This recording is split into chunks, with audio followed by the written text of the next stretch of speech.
शुरू अल्लाह का नाम लेकर जो बड़ा मेहरबान निहायत रहम वाला है। ए चादर में लिपटने वाले, उठो, आप खबरदार करने लगो और अपने परवरदिगार की बड़ाई बयान करो और अपने कपड़े पाक रखो और शिर्क की गंदगी से तो अलग ही रहो और इस नीयत से एहसान न करो कि उससे ज़्यादा के ख्वाहा हो और अपने परवरदिगार की खातिर सब्र करते रहो। फिर जब सूर फूंका जाएगा तो वो दिन मुश्किल का दिन होगा, यानी काफिरों पर आसान न होगा। मुझे उस शख्स से समझ लेने दो जिसको मैंने अकेला पैदा किया और मैंने उसको बहुत सा माल दिया और हर वक्त हाजिर रहने वाले बेटे दिए और उसको हर तरह के सामान में वसअत दी, फिर भी लालच रखता है कि मैं उसे और ज़्यादा दूँ। ऐसा हरगिज़ नहीं होगा। ये हमारी आयतों का बड़ा मुखालिफ रहा है। मैं इसे एक बड़ी चढ़ाई चढ़ाऊंगा।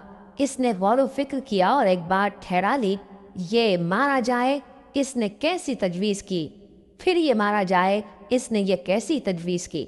फिर इसने निगाह की, फिर केवड़ी चढ़ाई और मुंह बिगाड़ा, फिर पीठ फेर कर चला और तकब्बुर किया।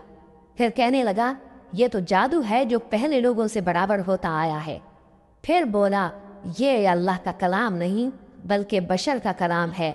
मैं करीब इसको सकर में दाखिल करूँगा और तुम क्या समझे कि सकर क्या है। वो ऐसी आग है कि न बाकी रखेगी और न छोड़ेगी और बदन को झुलस कर सियाह कर देगी। उस पर 19 दारोगा है और हमने दोज़ख के दारोगा फरिश्ते ही बनाए हैं और उनका शुमार काफिरों की आजमाइश के लिए मुकर्रर किया है, इसलिए कि अहले किताब यकीन करें और मोमिनों का ईमान और ज़्यादा हो और अहले किताब और मोमिन शक न लाएं। और इसलिए कि जिन लोगों के दिलों में निफाक का रोग है और जो काफिर हैं, कहें कि इस मिसाल के बयान करने से अल्लाह का मकसूद क्या है। इसी तरह अल्लाह जिसको चाहता है गुमराह रहने देता है और जिसको चाहता है हिदायत देता है। और तुम्हारे परवरदिगार के लश्करों को उसके सिवा कोई नहीं जानता और यह कुरान तो बनी आदम के लिए नसीहत है।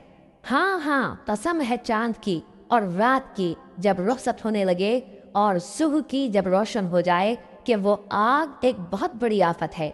इंसान के लिए डर की चीज़, यानी उस शख्स के लिए जो तुम में से आगे बढ़ना चाहे या पीछे रहना चाहे। हर शख्स अपने करतूतों के बाइस गिरफ्तार होगा, मगर दाहिनी तरफ वाले नेक लोग जन्नतों में होंगे और पूछते होंगे, यानी आग में जलने वाले गुनाहगारों से, कि तुम दोज़ख में क्यों पड़े। वो जवाब देंगे कि हम नमाजियों में शामिल न हुए और न हम फ़कीरों को खाना खिलाते थे और हम बहस करने वालों के साथ मिलकर बहस करते थे और रोज़े जज़ा को झुटलाते थे, यहाँ तक कि हमें मौत आ गई। तो सिफारिश करने वालों की सिफारिश इनके हक़ में कुछ फ़ायदा न देगी। इनको क्या हुआ है कि नसीहत से रूगर्दा हो रहे, गोया गधे हैं कि बिदक जाते हैं जो शेर से डर कर भाग जाते हैं। असल ये है कि इनमें से हर शख्स ये चाहता है कि उसके पास खुली हुई किताब आए। ऐसा हरगिज़ नहीं होगा। हकीकत यह है कि इनको आखिरत का खौफ ही नहीं। कुछ शक नहीं कि यह कुरान नसीहत है, तो जो चाहे इसे याद रखे, और याद भी तभी रखेंगे जब अल्लाह चाहे। वही इस लायक है कि उससे डरा जाए और वही मुआफ़ करने वाला है।